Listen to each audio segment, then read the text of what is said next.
fellow degens. Welcome to the Pay the Man podcast. Spoiler alert. We provide the worst possible picks on the internet. Featuring your favorite hosts, Jay Grimm and Jay Wiz.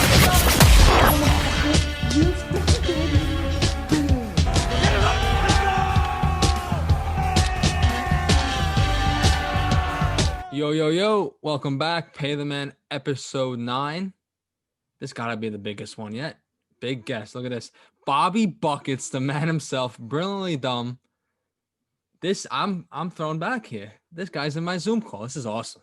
I gotta tell you, it was a matter of time till we got this going. I always see Pay the Man podcast showing up. I see you guys in the comments, vice versa. And what a name for a podcast right there. How could I not know that? Yeah, I mean, it's not a good thing, though, when your name is Pay the Man podcast, right?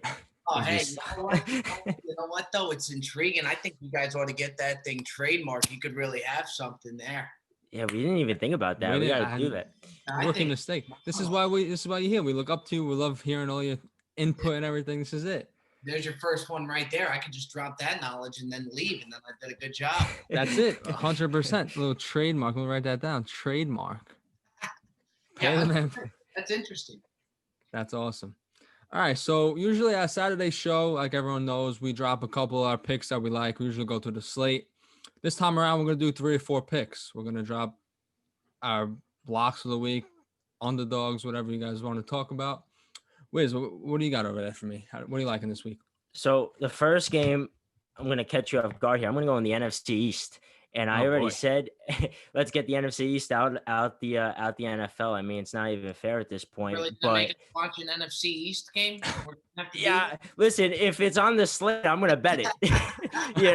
So, if I'll bet table tennis, I could bet on the Giants plus 2.5. I mean, they beat them 20-19 3 weeks ago. They were their only win. So, I mean, you got to feel good getting them points only 3 weeks later. I mean, the Giants just hung around with the Tampa Bay Buccaneers. So. I think that's a pretty good play. Love to hear it. I don't know why you're in the NFC East, but what's funny is that you didn't tell me you didn't like the Giants this week. Watch this play right here. Giants plus 2.5. Yeah, it's interesting. You got to take those points when they're playing the football team.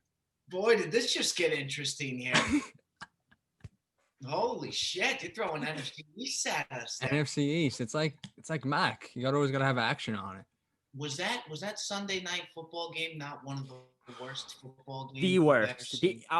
I told him, you see he's wearing a Syracuse hat. He's a big Syracuse fan. He made me bet on the Syracuse football team. And I said that was the worst football team I've ever seen in my life. And then Sunday night, I think that Syracuse team could have beat that Cowboys team. You know what? I think a whole lot of teams out there could have beat the Cowboys team. Usually, these Sunday night games, even if they're trash, you're still able to get through it because you could bet on it, whatever you got to do. That was unbearable, whether you had to bet on it or not. Yeah, it was bad. What happened to Wentz, by the way, too? I mean, he fell off a map. Boy, did he? The guy's made of glass. It's unbelievable. It's unfortunate. Is it my turn to drop a heater on you guys? If you want to drop one right on the first couple, go for it. Sure. You want me to do a quick heater right here for you? Drop it. This. All right. Somebody's got to tell me how the Ravens are only favored 2.5 against the Colts. That's what it opened up with. I think it'll end up going up on them a little bit to maybe 3.5. But somebody's going to have to explain to me how that's the case. See, Bobby, I had the Ravens here too, but I thought we were going to start off with the NFC East pick, and you're out here dropping them already. Well, you know what? I'm good to the Pay the Man podcast followers. I don't want to make them sit through an NFC East game. I mean, I don't want to do that to them. Yeah, but I'm with you. I have them as well. Dropping bombs. Sure. That's a weird line. It might be a trap. I really don't know. I mean, my take on we just collabed with the Brew Party pod, and I was telling them about how Lamar Jackson doesn't win big games. Is the Colts a big game? I mean, the Colts could put up points. Depends on what Phillip Rivers they get that day. But, I mean, that -2 is scary. It's a team that lost to the Jacksonville Jaguars, who we thought were going to go in 16, and lost to the Browns 32-23, I don't think is a big team. But they will give you a couple big weeks, like Phillip Rivers just scored 41, but I'm not banking on that again. You know, it seems like a spot where the Ravens could just get right, you know? Yeah, it's funny too with the NFL too. You have one bad week, you have 2 bad weeks, and it seems to be the end of the world. Look at the Ravens. If you got them 2 weeks ago, they're still talked to one of the best teams in football. Now they can go into Indianapolis after one loss to a good Steeler team. You go into Indianapolis and you're only 2.5 point favorites when before you're the Super Bowl favorite. I just don't get it. Yeah. Well, I think you're right. I think this is a thing where the Ravens just lost to the Steelers who were undefeated, and you're getting the Colts who just destroy the Detroit Lions. So I think we're getting a generous line here. I think Was it's this the calm before the storm? Was this the same thing with the Packers when they lost to the Bucks coming into that Vikings game? Was that a low? Yeah, you're a funny I think guy. I was only at 6.5 in Green Bay. That's a good point there, Mr. Grimm. I think But that's how'd the that work similar out for situation. us? Easy. That doesn't work out good after that team. Dalvin Cook wants to drop 4 tutties on you guys. It's okay. It's all right. Yeah, I already talked Tell about me if that. I'm wrong, but isn't Colcutt's a Packers fan? He's a huge Packer fan. Yeah, he's diehard, man. He's I'll nuts. never forget that because I remember seeing you post fucking great fucking videos. My family, we go nuts every time you post some.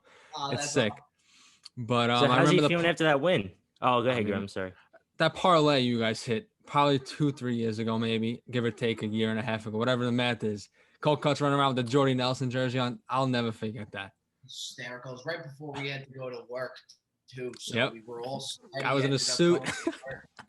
Yeah, we just had no business covering that spread for where we were on the day. So we were so upset for the first half. And then, like, midway through the third quarter, things started to ramp up, and we got a backdoor cover to hit the parlay. And just we went bananas. We hit a shot before we went to work. I mean, it's amazing how fast a football Sunday can change for you in a blink of an eye. That's electric. That's awesome. Now, like I said, I had to bring that up. Packers fan, Wiz the big Packers guy.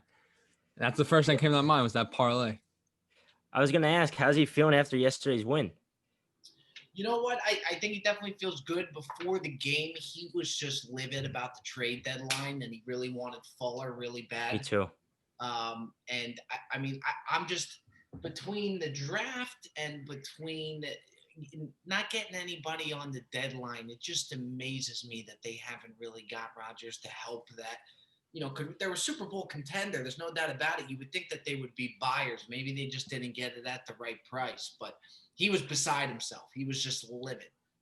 Yeah, me too. I mean, it's every year though. Like this is what you expect. Why would we expect anything different? Every year we're talked about in Super Bowl contenders, and we never make that move to get us over the edge. So I was like, I was expecting it. It's nothing new for us. But like yesterday, I'm not going to sit here and pound my chest that we beat a 49ers team that had literally a B team out there.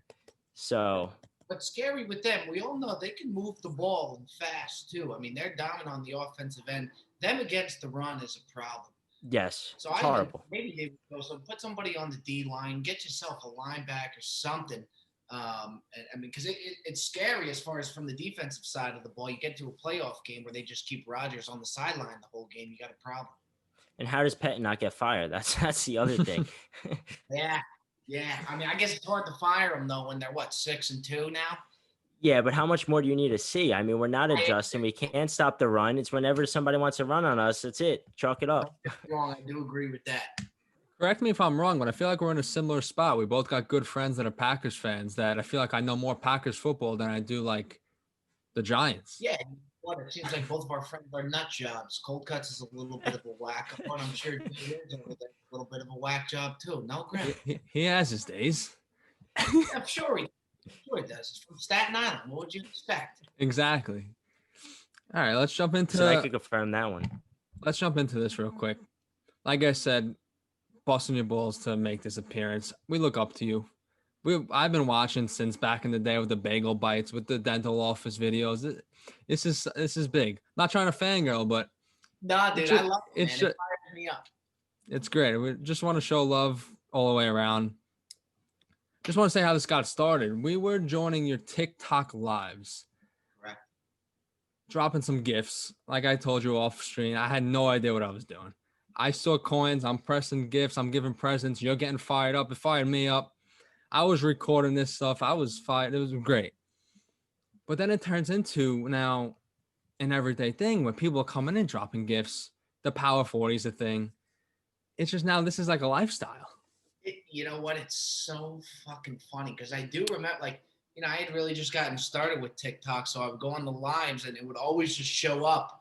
Pay the Man podcast sent you presents, it comes in as gifts. I had no idea, what it was, but I figured it had to be good. You're sending a gift. So I would always say, Pay the Man, Pay the Man podcast. And then we had a live a couple days later that you guys were in where people started just sending gifts left and right. And I was having a blast. My adrenaline was just through the roof. I was cranking. People are in the comments, telling me how much money each gift was that people are now sending. So in my head, I'm like, holy shit, this is unbelievable. So I was going nuts. And we ended up, I tried the shotgun of beer on there. Oh. It was that video went viral, 1,000%. Oh, totally botched the shot. But everyone says, shotgun of beer. I haven't shotgunned the beer in 5 years. And what a total mess from that perspective. But my God, are those lives fun. Those lives are awesome. That's how it all started. I feel like I got engaged more there. We were talking back and forth a little in the DMs, and now here we are. Yeah, and then I see you guys too on the Patreon, which is awesome. At the happy hours too, and gives me a chance to kind of engage more with the fans. And you get like what I love too with these happy hours we do. It's a live reaction, so I could see you guys laughing, while we're talking to Jersey Jerry and stuff, and it makes it all worth it. I mean, it's great. That's another thing. We got a number to hit. We all got to hit. It's not just you got to hit that number. We got to hit that number too. We got to hit that 300 number. Absolutely. That's big. That's huge. I always thought about if I scored a touchdown in Lambeau, if I'd be able to get up there with the adrenaline going, if I'd be able to get up there for a Lambeau leap, but there's not a shot. Maybe without the pads. Once you throw those pads on, that's a whole different ball game right there. You think you'd get up there? No chance. No. Don't try and shotgun a beer. You think I could do the Lambeau? Shotgun a beer? That's awesome. I don't want to turn this into like an interview, but I do have a few questions. I got a few questions. What was it like getting started? Like when you knew you could take something to the next level? Like, did you do something more because you saw it working?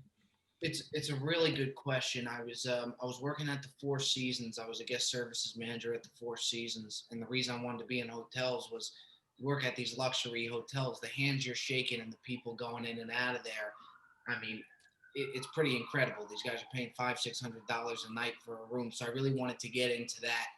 And that was going to kind of guide me through kind of what I wanted to do and possibly go into entertainment. But when I was working at the hotel, I had a couple videos that went viral, and my Instagram started growing big.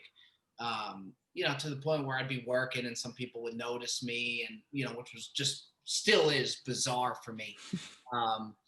But yeah, and then, it kept growing. I started to podcast and realized, you can make money. Like you could do a full-time thing out of this. And then, 2 different companies approached me about doing it. And then it kind of came to realization like, holy shit, you might actually be doing this, as a career. So, it was always going to be hotels, Four Seasons. I went to school for that, do that route.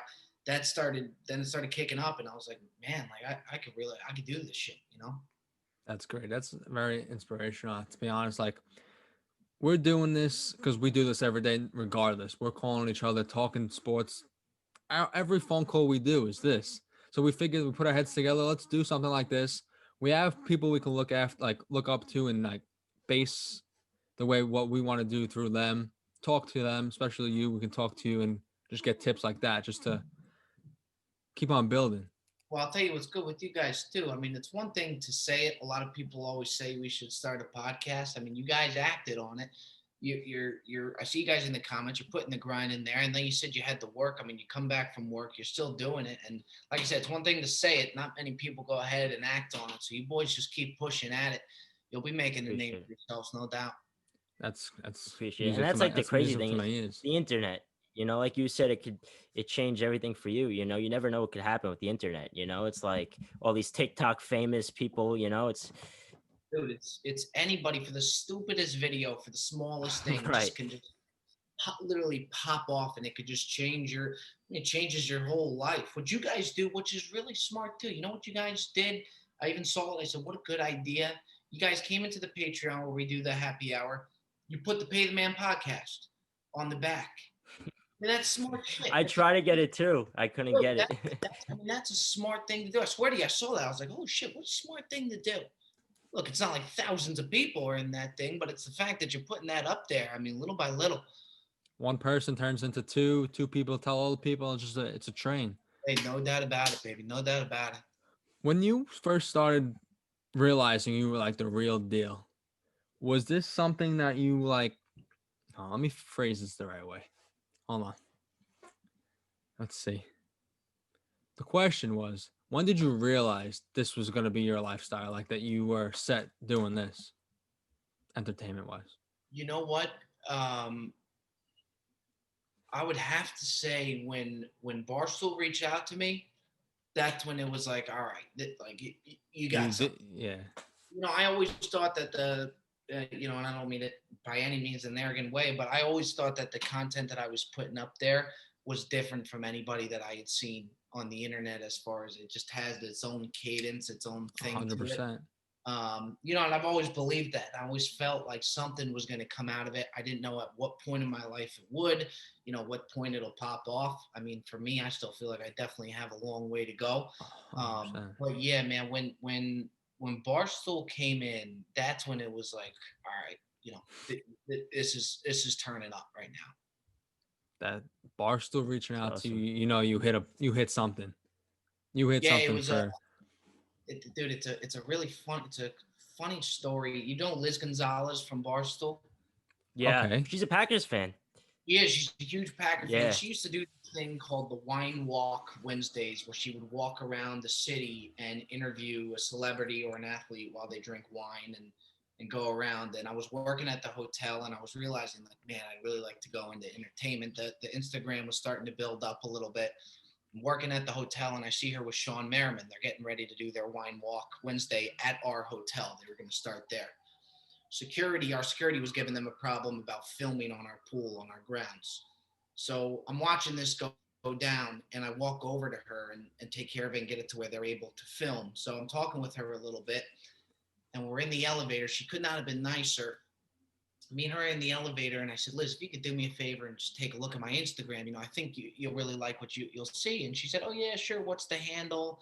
And she didn't end up following me or anything like that. But I said, you know, I really think I'm going to be working for you guys one day. And she said it in a way, she was just so nice about it. But it was like, yeah, you know, keep working for it. But I knew she wasn't actually going to look at the Instagram. A month or two from that time, Portnoy, I get a DM from Portnoy about working there. Wow. And it's wild how this shit comes. You know what I mean? It's all crazy because it starts in that hotel. Yeah. If you're not working there, you don't see her. No, that's sick. Yeah. And what's funny too is I don't think she never followed me, nothing. So she didn't. It's not even like she had said anything. And again, she couldn't have been nicer. But yeah, like think about it. If I'm not at work that day, it doesn't happen. You know what I mean? It's crazy how that shit works. It's tough to comprehend. That is just a story. Like, you got to just put yourself in the right position, no matter what, even if you think it's the wrong, and something's going to come out of it. Yeah, I mean, just any given day, you just never know. You never know who you're talking to, or it's wild, man. Especially the world we live in today, you know? Exactly. Wow, I'm throwing back. That's a story you're never gonna forget. Yeah, I don't think honest to God, I don't think I've ever told that. It was bizarre. And at the time, you know, I'm freaking out. I'm huge on Barstool. I love Barstool, what they do. And I mean, to see a DM then come in from Prez was like, fuck. Nuts. Wiz, you got something? I was gonna say, do you think she actually told him, or you think it was just you got big enough at that point and it was just a coincidence that 2 months later, like they actually saw you and you're like, wow, we need this guy? Because let's face it, I mean, you're a perfect guy for them. You know, like your content is exactly what they're looking for. That. I agree. I definitely think it's very geared to her. I also see a lot of people in the comments will say that, and I agree, especially watching them for so many years. But no, I really don't think she did at all. But again, she said it in a nice way, like, you know, keep going. But I'm thinking in my head, I'm like, no, like, you don't, like, if you actually went over to that Instagram, you would see I'm not just saying this to you. You know, there's really something there. And I would DM her, but she wouldn't see. She probably gets a ton of those, you know? You should tag her now.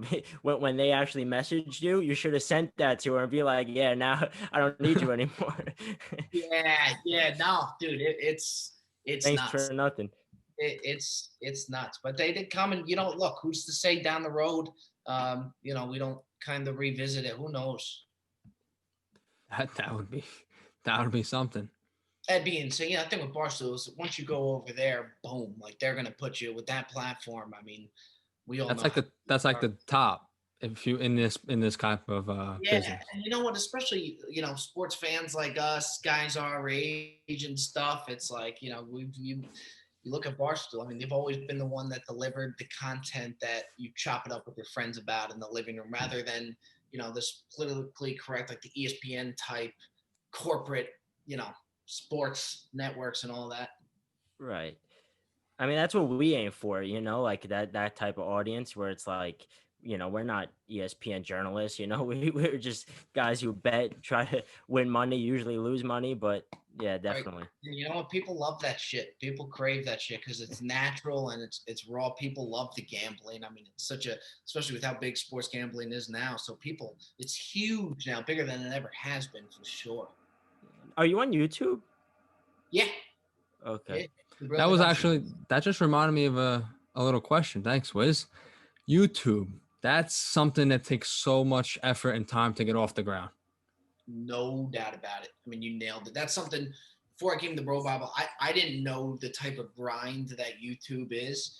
That's a grind, man. I feel like for YouTube, once you hit a certain stratosphere, then you're good with how big it is, and that's where the real moneymaker is.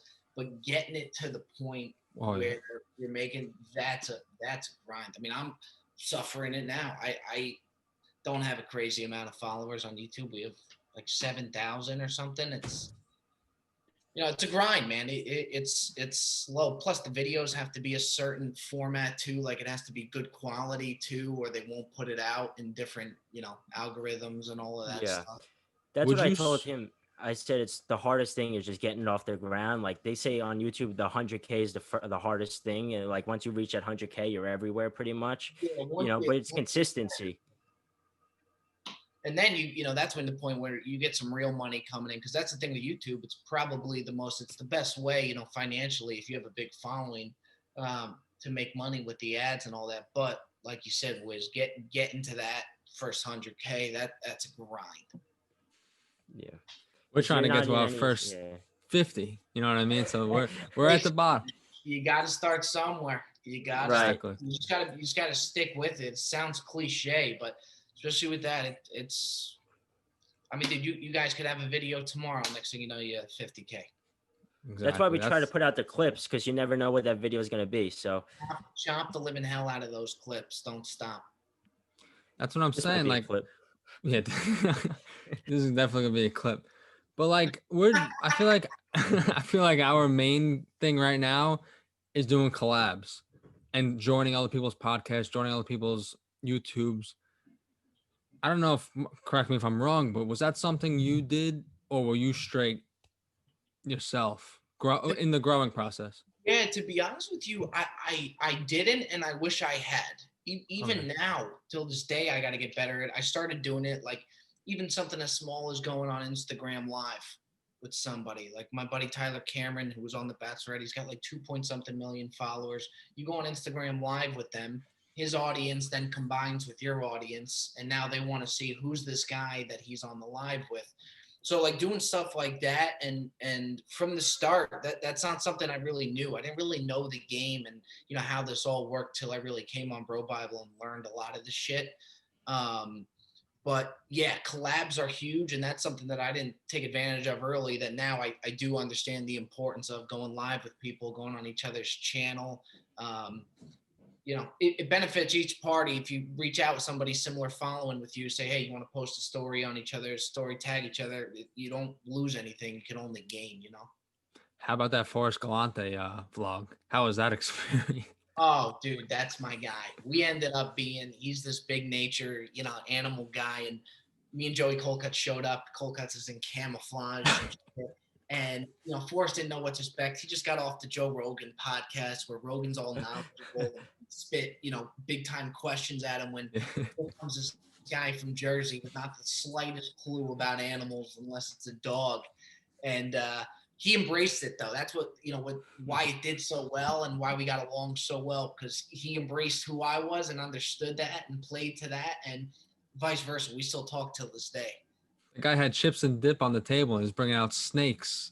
Oh, my biggest fear is snakes too. And this guy's got so many fucking animals in his house. I mean, we're walking around. He's giving us a tour. There's turkeys following us.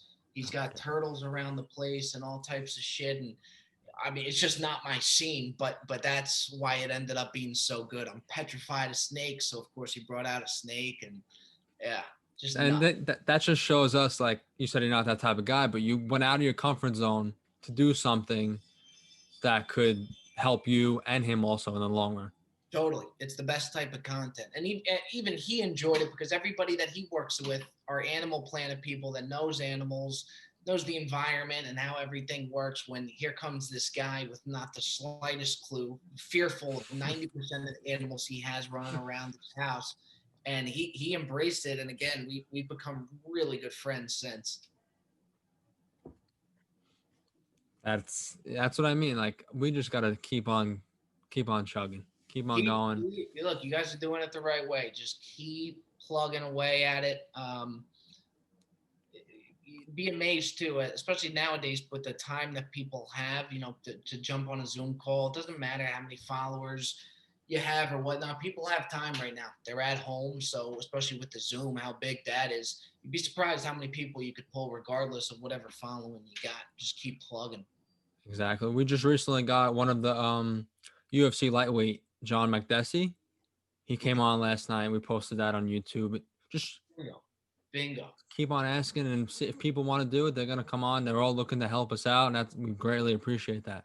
Absolutely. Again, people got time, take advantage of it, because who knows when things go back to normal, things may change, but take advantage of it. It seems like you guys are, which is awesome. I appreciate that. So, Bobby, how's your betting track record? You know what? I'll be honest with you. I am under the impression, I feel, and I hate to say this, I don't think anybody's really good. Because I really don't think. I think Vegas has it so much to where, and with the VIGs that you got to pay, when it all adds up, it's so hard to come out on top. But look, I think I'm pretty good. I think I'm pretty good. I'm not great, but I definitely have my heaters. I have my whole cold streaks like everybody. The best I've ever seen, in all honesty, and I'm not even just saying this, is Jersey Jerry. He's one of the best. Yeah. He started out, as a laughing stock when he got going, because he has so much antics on the show and there's so many stuffs going on. People don't really realize his picks, when in reality, he just rattled off 9 picks in a row before that Packer over under tied. He's got to probably. Oh my God, that was so bad. That was awful. Some people got it at like 48, but it started out at 51 and a half. Yeah, you're talking about last week, right? Last night. Oh, well, last week too. Last week was bad for the Packers-Vikings game too, where it was 50, and they had the 2-point conversion. Where if they would have got the 2-point conversion, they would have had the over. Oh, and they didn't hit it, or they hit it? No, they didn't hit it.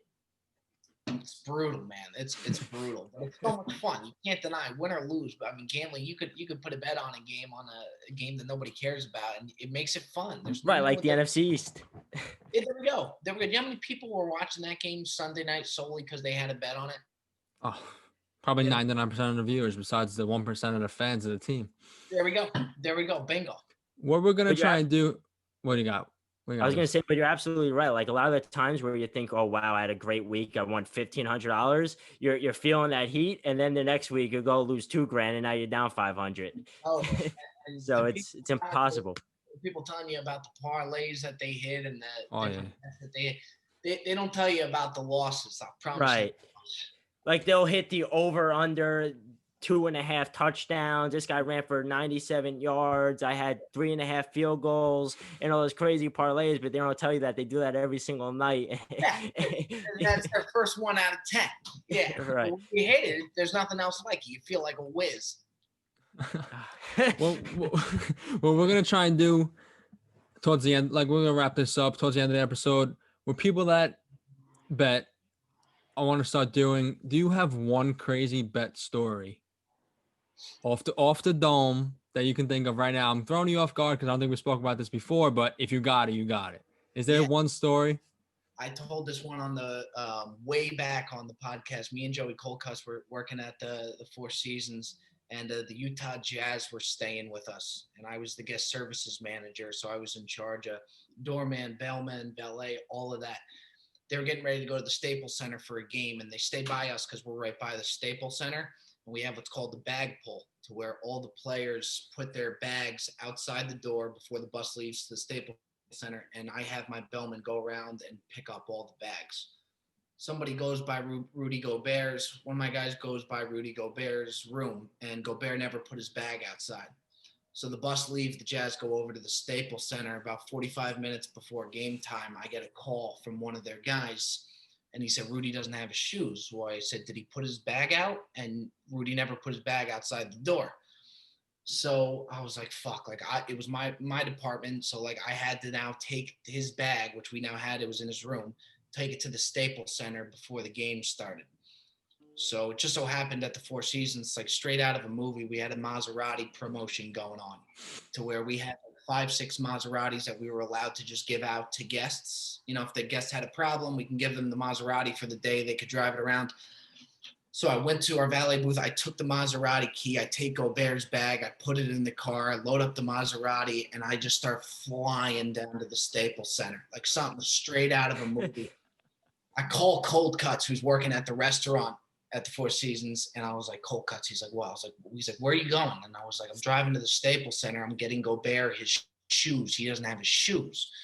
He's like, he doesn't have his shoes. He's like, so why are you telling me? I was like, what we want to do, let's bet the Lakers. I was like, if Gobert doesn't have his shoes, he's either going to go up with a backup pair of shoes, or, you know, he's going to come out with his fresh shoes. And he's like, fuck yeah. He's like, let's go ahead. Let's put it in. So we bet the Lakers. I said, the Cold Cuts, I said, I'll stop at Wendy's and just grab a bite to eat so this guy doesn't by the time the game starts. But so I'm driving, and there's kind of traffic as is. So we go ahead. We bet the Lakers. I drive to the Staples Center, and I call the Jazz ball boy. And for some reason, they had a Lakers ball boy meet me outside the Staples Center. So I said, you know, what's this guy wearing? It's 10 minutes till game time. People are going into the arena. And he goes, he's going to be in Lakers gear. So I was like, oh, thanks a lot. The entire city's in Laker gear right now. I found the Laker ball boy, hand him the shoes. Game starts. Gobert, I'm listening to it on the radio. First play of the game, Gobert slams a dunk home. And I'm like, oh, fuck, here we go. Lakers end up blowing him out. Blowing him out. Gobert played good. But yeah, we won the bet. It was hysterical. You would think awesome. Gobert would have a second pair of shoes. They did. That's the thing. By the time he got the shoes, I would think that he did, because the game was literally starting as I was pulling up. But for their ball boy to say, you know, he's going to be in Laker gear, I'm like, everybody, there's 50,000 people right now in Laker gear. Yeah, it's just. You ever see the movie Uncut Gems? Yeah, phenomenal. It's like when he had the gem, you had a bet on him. Yeah, well, like way back in the day, like Mike. Remember like Mike with the Mike, the shoes, right? With whoever that Romeo, or what was the guy's name? Bow Wow. Calvin Cambridge. That's very good. Calvin Cambridge. That movie was on repeat in this house. Phenomenal movie. Great movie. Well, that's a way to wrap this one up. A little Bobby Buckets some betting story. We really appreciate you coming out. This is a big one for us. This is awesome. I really appreciate it. You guys are a lot of fun. I love what you're doing. I'll come on anytime. You just say the word. I appreciate the support, from your guys' end. And again, this was a lot of fun. I enjoyed this. Appreciate you, man. Appreciate it. Of course, boys. You take care. Hey, go Pack, go. Go Pack, go. Go Pack, go, man. Take care, fellas. Have a good one.